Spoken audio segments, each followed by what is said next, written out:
I'm in a 2013 GMC Yukon XL, and today I'm going to show you how to refill your brake fluid. So first you want to open the hood, and then right here on the driver's side you should see this reservoir. This should contain your brake fluid, and on the side here you should see indicators of the max fill and minimum fill. So you'll want the liquid somewhere in here with some air gap above, so don't fill it all the way to the brim when it comes time to filling it. And that said, check your owner's manual or a good reputable online source for the exact liquid you want to pour into your exact make and model. But when you're ready, this lid you'll just push down slightly and twist. So a slight push and twist, and it opens right up.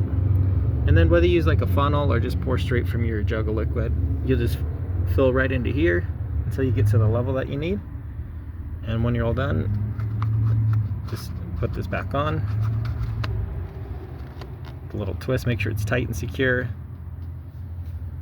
And otherwise, that's it. I hope this was helpful. Hope you have a wonderful day.